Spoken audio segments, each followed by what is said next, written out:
Merci, je serai aussi succinct que dans mes autres présentations. Vous avez certainement lu Pierre Bergougnoux, il est écrivain, il est sculpteur, il est romancier, il est aussi l'auteur d'un petit livre. Là encore, je brandis, je ne fais pas de liste, je brandis. D'un petit livre, Le style comme expérience, que j'ai ici, que je relis souvent, que j'aime beaucoup. Et puis, je faisais une allusion à l'instant à la lumière du sud-ouest. Je la faisais avec prudence parce que entre Brive-la-Gaillarde et Urte, il y a quand même une certaine distance, mais Pierre Bergougnoux m'a rassuré, il m'a dit oui, absolument, il y a une solidarité, ou en tout cas une solidarité lumineuse du Sud-Ouest. Je rappelle d'ailleurs que c'est dans le journal L'Humanité, et non pas dans Incident, que le texte La lumière du Sud-Ouest a paru pour la première fois, puisque tout à l'heure il a été cité. Et je vous donne la parole. Je vous remercie. Il faut appuyer sur le... Ah oui, il y a une lumière. Oui. Alors, j'ai été l'élève de Barthes il y a 1 million d'années. J'ai été l'élève de Barthes, virgule, il y a 1 million d'années. Ça marche. Et je peux bien le dire maintenant. La première chose qu'il m'a demandé, c'est: vous êtes du Sud-Ouest? Alors, avec le nom accouché dehors dont je suis affublé, bon, c'était pas tellement difficile de deviner. Alors, il a ajouté: vous n'êtes pas positiviste, au moins? J'ai dit non. Et il a ajouté: nous allons travailler ensemble. Voilà. Je donnerai tout pour remonter le temps à la source. Alors, Barthes aurait été l'enfant de son siècle, le XXe, le siècle des loups, a-t-on dit, ou des naufrages. Le siècle des extrêmes, selon l'écrivain britannique Eric Hobsbawm. Le siècle, si ça ne marche pas, vous me dites. Bon. Le siècle de l'explicitation, pour reprendre la formule d'un philosophe allemand, ce qui est un pléonasme. Barthes aurait essuyé, je pense, la plupart des maux du siècle dernier. Il aura vivement contribué, à mes yeux, à l'embellie de 10 ans qui séparent ces deux sombres moitiés, et il n'en aura pas vu la fin.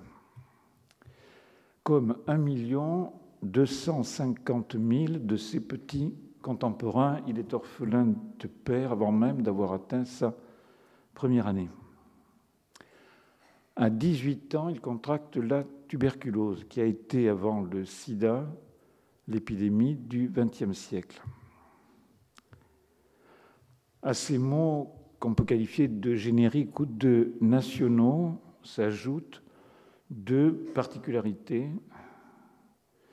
Une origine provinciale, la pire qui soit, ce n'est pas moi qui le dis, c'est Stendhal à l'occasion de ses voyages en France. Et enfin, le traitement pénal au siècle dernier de l'homosexualité. C'est porteur de 4 lourds stigmates que Barthes a abordé son siècle.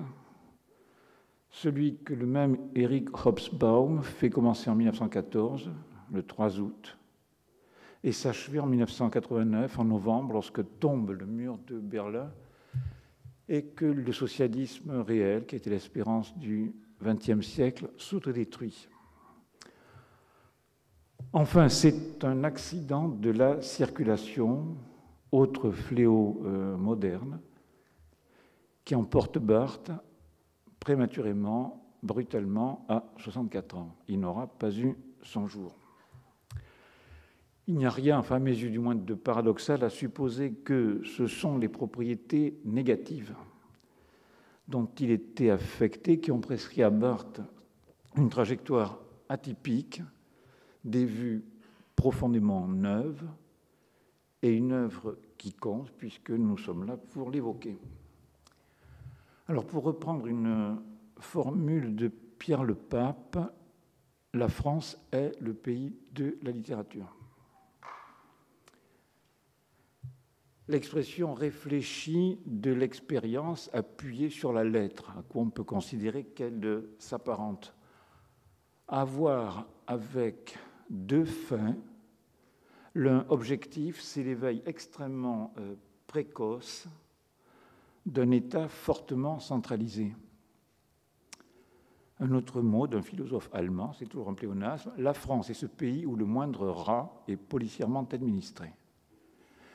La dimension subjective, c'est l'éveil de l'individu conscient de soi. Il est né à la fin du XVe siècle, au début du XVIe siècle. Les trois écrivains du premier rang des trois premiers États-nations de l'histoire, des trois Léviathans, en ont témoigné, chacun dans sa langue. Ce sont Cervantes en Espagne, William Shakespeare en Angleterre et Michel de Montaigne en France.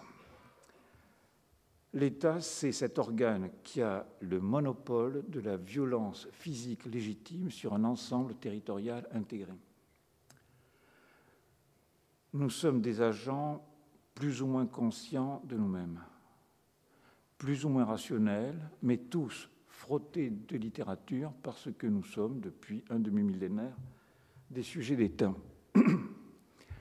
La littérature fait l'objet d'un enseignement spécial depuis ce temps-là.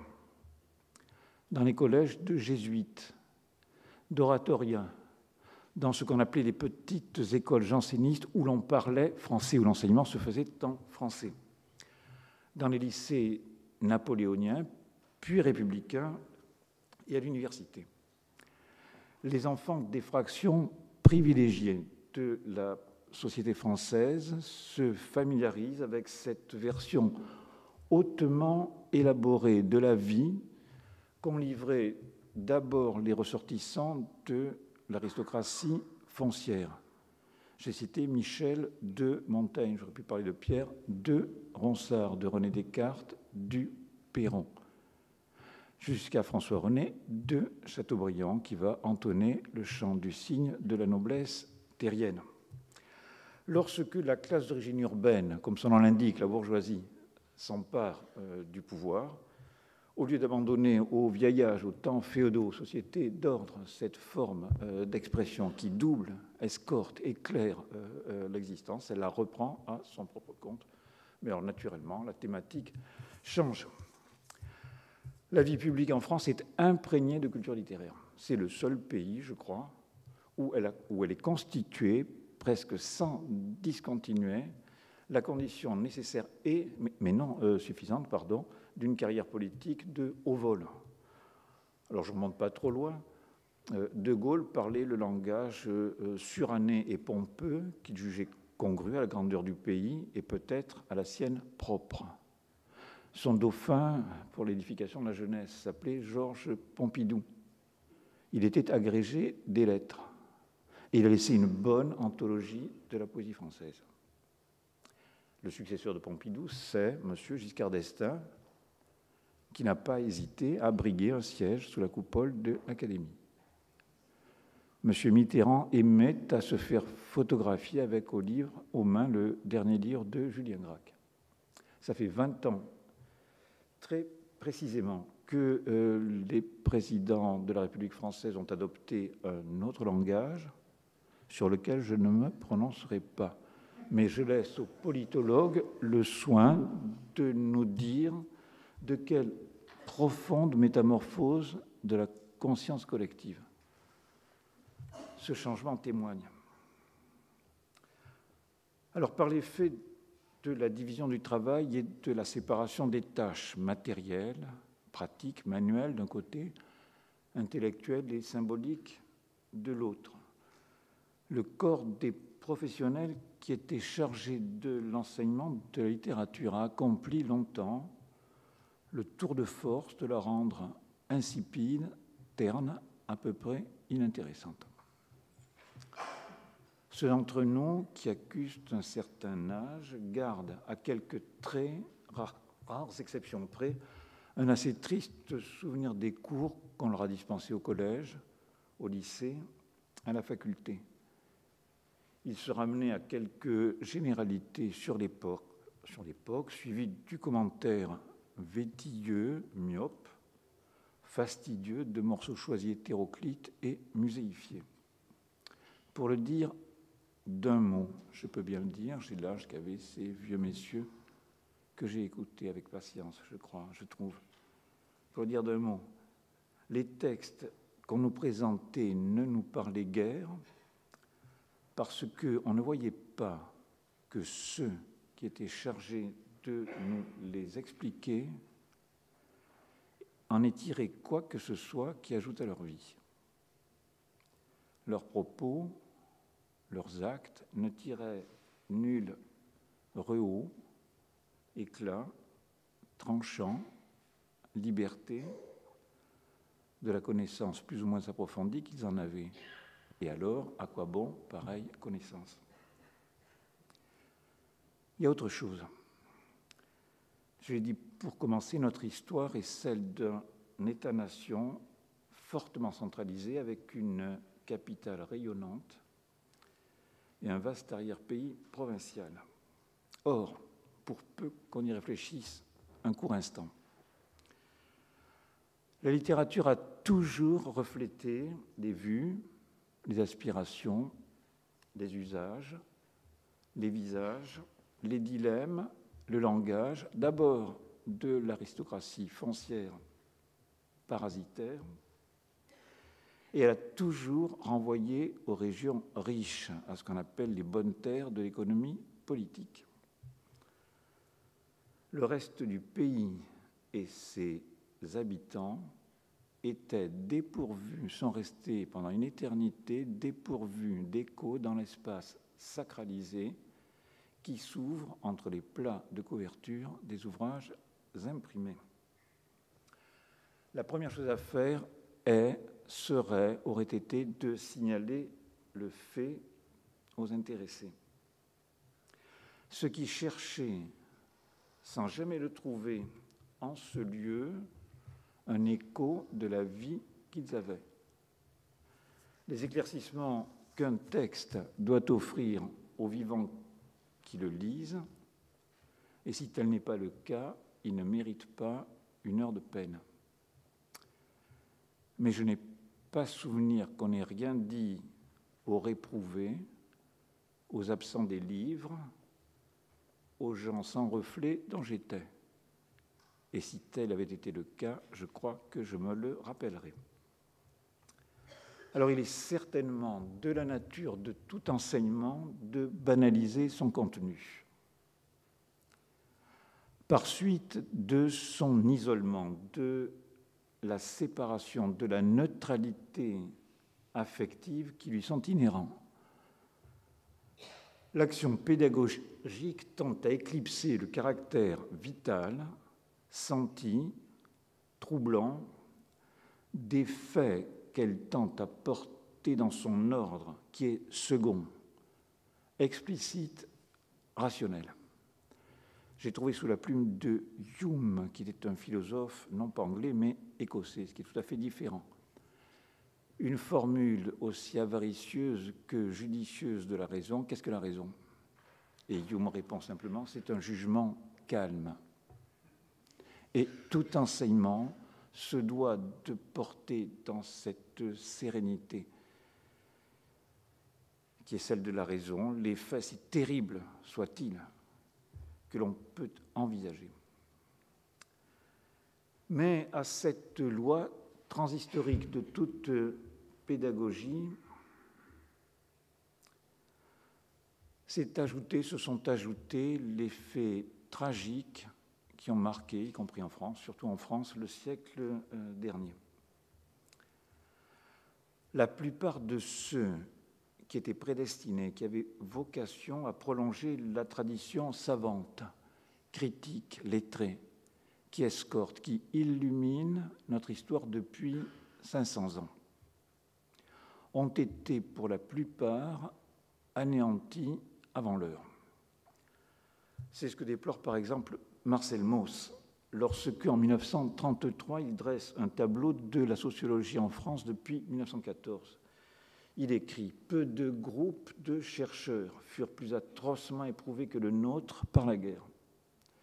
Nous ne restons qu'une poignée, réchappés du front ou usés de l'arrière. » Et l'article intitulé « In Memoriam » du même Marcel Mauss s'apparente au long martyrologe des jeunes sociologues tués au combat à la tête de leur section. Pourquoi? Parce qu'ils étaient officiers. Alors on peut lire dans le manuel d'instruction de l'infanterie de 1914, un officier ne court jamais. Une ombre est descendue sur ce pays dès la fin de la guerre. Proust meurt en 1922, je crois, et ça n'est qu'au tout début des années 50 que paraissent les premiers textes de Beckett qui disent quoi? Mais l'épaisseur des ténèbres. Telles sont les raisons, les unes structurelles, durables, la pédagogie. Les autres, très précisément, historiques, conjoncturelles, qui expliquent que l'enseignement de la littérature ait pu la vider à peu près de l'enseignement qui s'y attache lorsque les gens de ma génération sont arrivés. Alors, qu'est-ce qui a pu la réactiver? Il y a cela plusieurs raisons, plusieurs choses, et la première se situe à peu près aux antipodes de la vie culturelle, quoi qu'elle est conditionnée, à mes yeux, son aggiornamento. Ce fait, c'est la disparition de la petite paysannerie. Alors, elle forme le corps de la population depuis la Gaule romaine, depuis 2000 ans, et le collectif de travail. Elle disparaît au moment où, par exemple, se disloquent les empires coloniaux. La conséquence, c'est que c'est la fin de ce qu'on appelle les marchés protégés, l'économie de traite.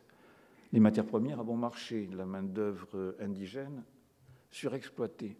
La conséquence, il n'y en a pas 36, il faut affronter la concurrence mondiale. Et le critère, c'est la productivité. Or, pour élever la productivité, il n'y a pas 36 solutions.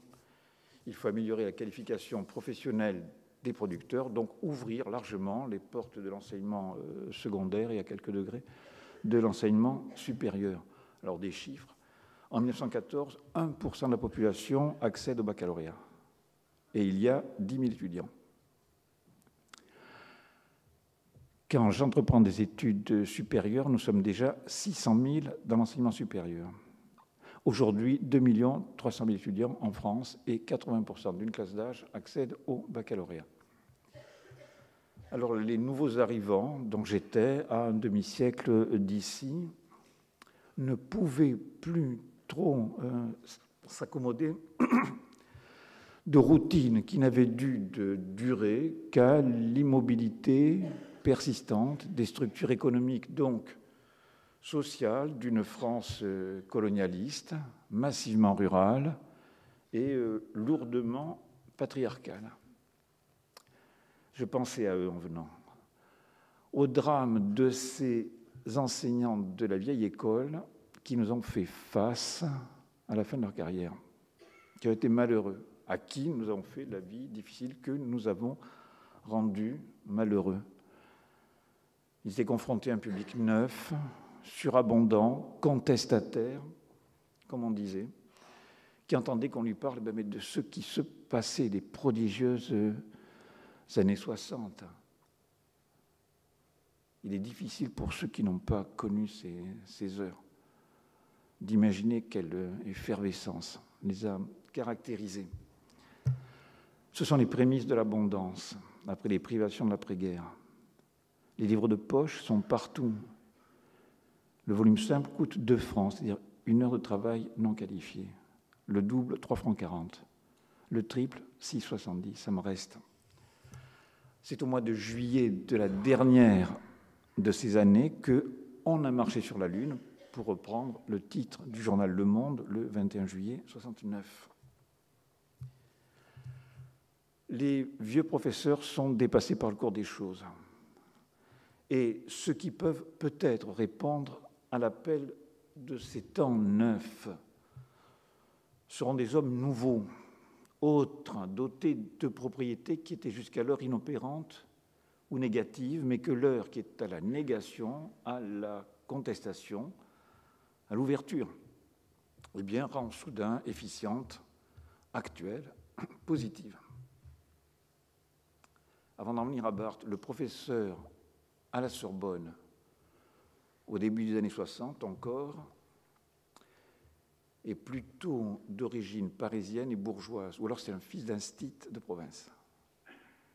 Il est normalien, agrégé des lettres, il a soutenu une thèse de doctorat sur un écrivain classique, puis gravit le cursus dans l'ombre d'un aîné, doté de caractéristiques rigoureusement similaires, dont il occupera la chaire pour y tenir des propos rigoureusement identiques le moment venu. C'est dans cette catégorie que se sont recrutés les plus venimeux des détracteurs de Barthes, des gens malheureux. Je me demande toujours lequel des stigmates nombreux dont Barthes est chargé et que j'ai rapidement dénombré pour commencer, l'a emporté dans la détermination de cette carrière singulière qui fut la sienne. Mais peut-être qu'il n'y a pas lieu de choisir quelle résulte de leur action combinée. Alors j'ai commencé par celui qui m'est familier. L'origine aquitaine. Barthes est né à Hurth, dans les Pyrénées-Atlantiques. Alors pour l'édification des Franciliens, c'est les malheureux immatriculés 64 qui se traînent à 30 à l'heure sur la voie de droite du périph' extérieur sous les sarcasmes et les lazzi des indigènes. J'essaie d'en rire aujourd'hui, mais sachez que c'est une situation extrêmement déplaisante. Puis on apprend, et puis le jour vient où on agonise d'injures, les ploucs avec des immatriculations pareilles qui se traînent à 30 à l'heure sur la voie de droite du périph' extérieur. C'est le fameux maléfice repéré par Stendhal. Et c'est vrai, je veux dire que des noms aussi éclatants que ceux de Montaigne, auxquels j'ai fait allusion, ou de Montesquieu, que le vignoble bordelais ne doivent pas faire illusion. C'est une région pauvre, excentrée, et cela se voit à deux choses. À l'agrément extrêmement trompeur de la polyculture vivrière. Rien de beau comme ces campagnes du Sud-Ouest. Oui, mais quand vous tombez sur des régions de polyculture, ça veut dire qu'on a encore une économie d'autosubsistance, au lieu de travailler pour le marché en vue du gain pécuniaire. La deuxième chose, c'est la persistance de l'occitan. Je vais me vanter un petit peu, mais pas trop. Je suis capable de soutenir une conversation en occitan. Le gascon avait cours et l'occitan avait cours. Lorsque j'étais enfant des conseils-quartiers de la sous-préfecture natale, on entendait résonner des sons qui n'étaient pas loin sans faller ceux du français, c'est-à-dire du dialecte d'Île-de-France. Nous savons que Montaigne parlait gascon à ses manants, lesquels ne parlaient que le gascon. Il les traitait d'ailleurs de badins, de veaux ou de pasquins. Mais lorsqu'il s'est agi de porter noir sur blanc sur le papier ces expériences, ces essais que, premier de sa lignée et de l'humanité occidentale, et peut-être de toute l'humanité, il faisait, c'est, je cite, l'édit de Villers-Cotterêts qui est de 1539, c'est en langage maternel françois, je pense qu'il devait parler à peu près comme ça, qu'il les a dictés, il n'écrivait pas, il dictait. Voilà. Du fait de ces raisons de fond, la médiocrité des sols, la faiblesse des rendements, la persistance de dialectes régionaux, les probabilités d'entreprendre des études supérieures sont faibles. Il y a de surcroît une homologie entre les structures sociales et la structure des disciplines. Par exemple, on a noté que les enfants des provinces ou des fractions inférieures de la population se tournent plutôt vers les études basses, c'est-à-dire appliquées. Par exemple, la géographie, la géologie, les sciences naturelles, la grammaire des dialectes. La chance de Barthes, ça a été peut-être de quitter d'assez bonne heure Hurth et puis Bayonne pour Paris. Bon, ce sont des choses qu'il a dites dans ses écrits, dans son Barthes par lui-même. Il habite rue Mazarine, dans un joli quartier du 6e arrondissement. Il fréquente le lycée Montaigne, et puis la fleur des lycées Louis le Grand, Henri IV ou Louis le Grand.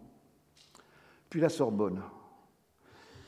Il échappe à l'atmosphère confinée, étouffante des sous-préfectures du Sud-Ouest. Alors, si vous voulez en faire une idée un peu précise, eh bien, il n'est que de lire ce qu'en dit Lévi-Strauss au début de Triste Tropique. Et puis, la correspondance qu'il adresse à ses parents de Mont-de-Marsan. Alors, ça se trouve dans les Landes, c'est 40 cette fois-ci. Bon, on voit à peu près, effectivement, à quel point pouvait être somnolente l'atmosphère de ces mondes où rien ne s'était jamais, ni peut-être ne se passerait jamais. Donc, Barthes sort du Sud-Ouest. Il y a autre chose qui est pour le coup une expérience collective. Son père est tué dès l'automne, le début de l'automne 1916 dans un combat en mer du Nord, puisque le père de Barthes était officier de marine. Alors, beaucoup d'hommes qui avaient l'âge de Barthes, je pense bien sûr à Claude Simon, je pense à Henri Thomas, mon père était orphelin de père, ont témoigné du vide que pareille disparition peut créer. Quel trou ça peut laisser dans une biographie. Or, Barthes s'est montré extrêmement discret à ce sujet. Il a écrit, j'ai noté ça, toujours dans le Barthes par lui-même, un effleurement, une gratification presque silencieuse par le relais maternel. Je trouve que c'est extrêmement peu, compte tenu du fait qu'à mes yeux, c'est quelque chose d'extraordinaire pour un garçon, je ne parle pas pour les demoiselles, que de grandir seul, sans précédent visible, contraignant, plus ou moins écrasant, enfin la figure du père freudien dans Totem et Tabou, non, il n'y a rien devant. Juste la gratification silencieuse d'une mère. Bon, la troisième atteinte, c'est resté une hantise jusqu'à la fin du deuxième tiers du siècle dernier. Thomas Mann a consacré à la tuberculose son énorme montagne magique. Tous les gens de ma génération, y compris les demoiselles, portent en haut du bras gauche, je ne vous le montrerai pas, je ne vous la montrerai pas, la quadruple et très laide cicatrice que laissait la scarification du bacille aidez-moi, BCG, bacille. C'est le nom des deux types qui ont mis ça au point, Guérin, Calmette. Bon, donc on a tout ça, on est le 4 gallons de commandant ici. D'accord, mais on est vivant. Les gens de ma génération vivent. Alors elle a pesé très lourd, cette maladie, sur la vie de Barthes, en particulier sur les années de formation. Alors j'ai fait des comptes. Dans la biographie d'une page que vous trouvez à la fin de Roland Barthes par lui-même, 10 des 29 dates, donc c'est-à-dire plus du tiers, se rapportent à la tuberculose. Par exemple, c'est le 10 mai 1934 qu'il découvre avec l'horreur qu'on imagine qu'il crache le sang. Vous toussez, vous vous rendez compte que votre mouchoir est plein de sang. C'est en quelque sorte votre arrêt de mort qui vous est notifié dans la fleur de votre âge. Il mentionne ces 2 séjours en sanatorium dans l'Isère. Le pneumothorax ectopleural droit d'octobre 45 en 46. Donc 12 ans après que la maladie s'est déclarée, il est encore en convalescence à Paris. Je pense que la tuberculose a imprimé à son existence et à ses études un tour singulier et extrêmement profitable. Ce serait peut-être la contrepartie positive de cette affection épouvantable. Bien sûr, elle interrompt ses études. Elle lui a interdit de les conduire jusqu'à leur terme, par exemple jusqu'à l'agrégation qui lui aurait permis d'exercer en France métropolitaine et pas à l'étranger, dans un lycée ou à l'université, avec éventuellement ce que cela implique de conformité à des programmes académiques définis par le ministère et le rectorat, donc d'académisme. Faute des titres requis, Barthes enseigne à l'étranger. C'est un espace ouvert, flottant, favorable aux rencontres inopinées. Par exemple, celle de Julien Algirdas Grémas, qui sera son collègue à l'école pratique des hautes études en sciences sociales. Non content d'assister au cours de Barthes, j'assistais au cours de Julien Algirdas Grémas, qui parlait le français avec l'accent des espions russes des films français des années 60. Mais c'est la vérité, mais quand on avait réussi à faire abstraction de ces intonations un peu drôlatiques et qu'on écoutait très précisément ce qu'il nous disait à propos de l'analyse structurale du sens, on avait les yeux légèrement exorbités et les cheveux qui se dressaient de ravissement sur le crâne. On a eu ça nous a été offert sur un plateau d'argent, non, d'or. Grémas. Ça n'est pas tout, il fréquente les sanatoriums qui sont, comme on peut le voir dans La montagne magique de Thomas Mann, des abrégés du monde, des microcosmes sociaux. Et ils ont contribué non seulement, je crois, à cicatriser le parenchyme des poumons de Barthes, mais je pense qu'ils ont aussi fortifié puissamment son esprit. C'est à l'occasion d'un séjour en Isère qu'il croise l'étudiant trotskiste, dont j'ai oublié s'il dit ou non le nom, qui lui suggère, toutes affaires cessantes, de lire Marx. Or, si Barthes n'avait pas lu Marx, il n'aurait jamais écrit les mythologies, c'est évident. En outre, les cures de soleil et surtout de silence auxquelles sont assujettis les tuberculeux lui ont permis de découvrir, de lire des travaux d'avant-garde, non, Saussure est mort en 1913, mais enfin des travaux relativement récents, ceux qui, à la même époque, inspirent les pionniers de la recherche dans les sciences sociales, Claude Lévi-Strauss en particulier, dont j'ai parlé. Il y a un quatrième trait dont Barthes, au siècle dernier, ne pouvait parler ouvertement dans son autobiographie, c'est l'homosexualité. Pour prendre la mesure de ce que cela pouvait être, il n'est que de se rappeler l'opposition toute récente au mariage pour tous. Les forces profondes, noires, redoutables, qui sont encore là, tapies dans l'ombre, et qui dominaient encore la scène il n'y a pas si longtemps. Vous savez que Barthes disait que le fond de son tempérament, c'était la vulnérabilité. Ô combien on est orphelin de père et de guerre, on est tuberculeux, on sort du sud-ouest, et on sent contre soi ces forces redoutables, féroces, haineuses, inexpiables. J'ajouterai un cinquième motif d'inquiétude, celui qui s'attache au simple fait de chercher, c'est-à-dire de s'écarter du sens commun. On est seul. Un mot de Bachelard, qui vivait à peu près à la même époque, un peu plus tôt. Le vrai, c'est toujours une erreur rectifiée. Alors Barthes, bien sûr, n'est pas seul. Par exemple, on le voit avec Foucault, Lacan, Lévi-Strauss, dans un dessin qui a eu sa célébrité, qui la conserve peut-être encore un petit peu, d'un garçon qui s'appelait Maurice Henry. Et alors, il les montre tous les quatre, torse nu, en pagne de raffia, sous des cocotiers. Et il parle, bien sûr. C'est la tribu structuraliste. Foucault incarnait d'une manière exemplaire l'audace, la capacité de transgression que les époques de transition, les périodes de crise peuvent susciter. Mais si elle revêt chez lui un tour déclaré, je dirais presque flamboyant, militant, c'est que, à la différence de Barthes, il participait par tout le restant de sa personnalité, d'abord par son origine sociale, et ensuite par sa trajectoire scolaire, de la plus haute légitimité. Un deuxième trait, toutefois, c'est amusant, les rapproche, c'est l'enseignement à l'étranger. Foucault a enseigné en Scandinavie. Et ils ne sont pas les seuls. Les plus brillants, les plus ouverts des intellectuels français de cette époque, je pense à des gens comme Jean-Pierre Richard, à René Girard qui nous a quittés il n'y a pas bien longtemps, à Jacques Guicherneau. S'expatrie peut-être parce qu'il trouve que l'air de la Sorbonne est assez peu respirable, assez poussiéreux, allons-y, assez provincial. Et donc il s'exile. Mais la réciproque a joué, c'est ce qui confère à cette époque ce charme que je continue de lui trouver rétrospectivement. Des étrangers viennent en France. Grémas, dont j'ai parlé, Madame Kristeva, qui s'est exprimée ici même en ce funeste mois de novembre.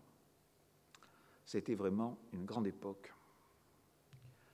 Deux ou trois faits quand même, avant de conclure, sur la vulnérabilité que Barthes donne comme le fond de son caractère. Le fichage policier des homosexuels ne cesse qu'en 81. Barthes est mort. L'article 334 du Code pénal, pardonnez-moi ces références fastidieuses, qui a été promulgué en 1942 par l'État français sous Vichy et repris à la Libération au numéro 331. Et il ne sera abrogé qu'en 1982. Enfin, vous étiez tous là, le mariage des couples de même sexe est adopté par le Parlement français le 23 avril 2013, il n'y a pas 3 ans, et promulgué le 18 mai. Barthes était mort depuis longtemps lorsque ces dispositions réparatrices, apaisantes ont été adoptées. Je résume. Une origine géographique exclusive depuis toujours de toute ambition. Une maladie très grave, récurrente, potentiellement mortelle. La scolarité hachée, inachevée, qui s'ensuit. Une carrière erratique, périphérique. Les persécutions qui visent l'homosexualité, 4 attributs négatifs qui, dans une conjoncture d'exception, change de signe et procure à Barthes une position de premier plan dans la vie intellectuelle de ce pays.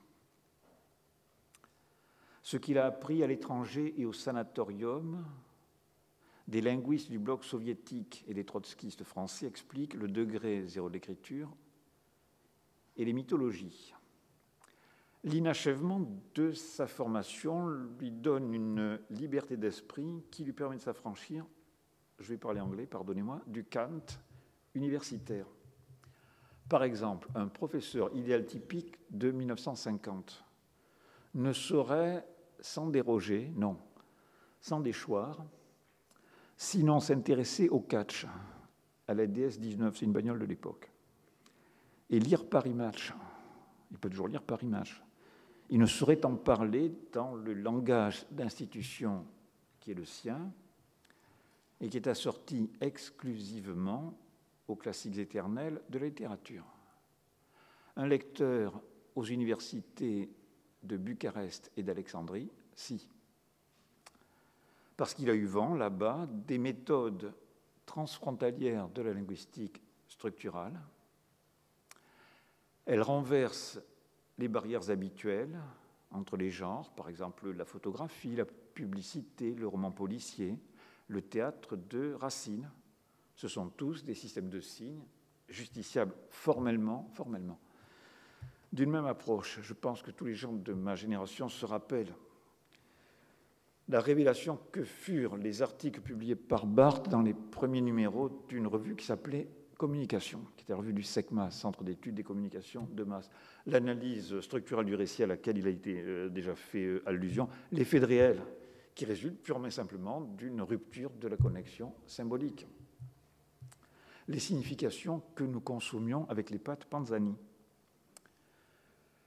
Si le monde est fait pour partie de l'idée qu'on s'en fait, alors nous n'étions plus les mêmes, soudain, puisque les objets dont ils se composent avaient brusquement changé de poids, de place, de portée, de nature. Et nous, qui habitions ce monde transfiguré, nous n'étions plus les mêmes non plus.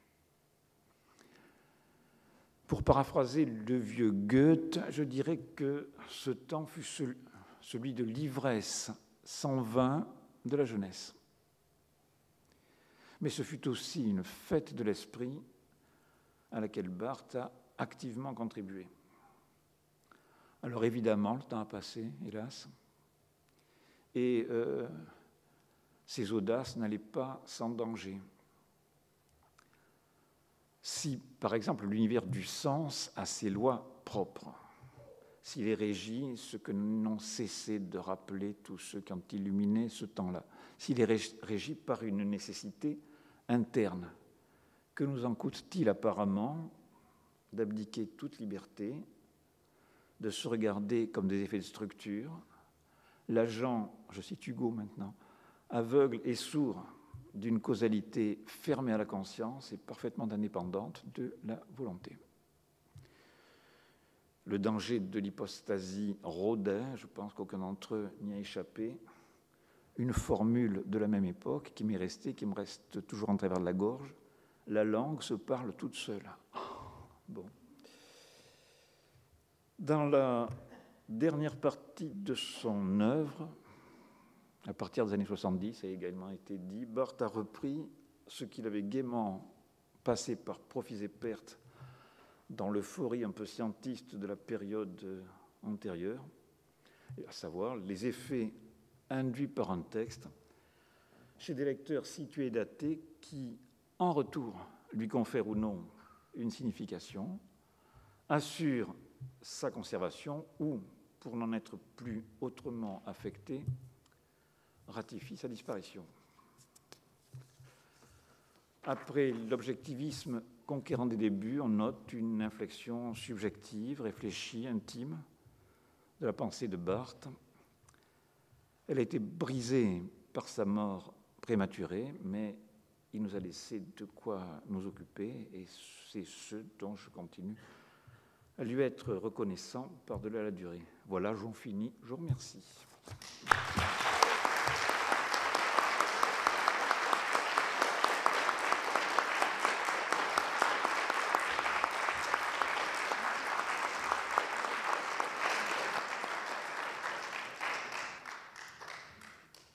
Je crois que c'est au nom de tous que je vous remercie, Pierre Bergogneau, pour cette si belle évocation. Et je ne sais pas si nous pouvons avoir quelques réactions. Je me tourne vers Antoine Compagnon, qui est chez lui ici, qui connaît mieux les contraintes horaires de la maison que moi. Oui, alors je vais prendre une ou deux questions parce que ce serait dommage de s'arrêter là. Et en même temps, c'est vrai qu'on a l'écho de votre parole dans les oreilles. Je me demande si je n'aurais pas ajouté une circonstance à celle que vous avez si bien mise en place. Vous y avez fait allusion d'ailleurs, c'est peut-être aussi, outre les 4 handicaps qui pouvaient, comme vous l'avez si bien montré, tourner à l'avantage de Barthes, parce que tout peut être reconverti en valeur. Il y a la dimension peut-être aussi, je n'irai pas jusqu'au mot pauvreté, encore que ce soit presque le cas, mais de ce que Barthes commente en disant la gêne qui était à l'époque, dit-il, pire que la pauvreté, c'est-à-dire la quasi-pauvreté matérielle dont il n'a pratiquement jamais parlé, donc il a été d'une pudeur totale là-dessus, mais qui a saisi sa mère veuve, donc ayant quitté la province, en délicatesse, dirons-nous, avec une grande partie de la famille, à cause de la suite de sa vie, et donc les années parisiennes où elle pratique des métiers comme la reliure, et puis ensuite le moment où Barthes subvient en fait à l'essentiel des besoins matériels est un moment de grande gêne matérielle qui là aussi se retourne certainement en productivité. Enfin, on ne va pas évoquer Balzac et ses dettes permanentes, mais il y a certainement eu aussi là une espèce d'extraordinaire aiguillon pour les très nombreuses commandes que Barthes acceptait. Antoine Compagnon en a parlé de manière très intéressante dans un colloque antérieur à Londres. Le nombre de textes qui, pour nous, sont maintenant des textes fondamentaux du corpus barthésien du côté de la critique, des essais critiques, sont souvent issus de commandes pour des collections de vulgarisation qui étaient des commandes largement alimentaires, mais auxquelles il a absolument su donner le ton, l'allure qu'il voulait leur donner.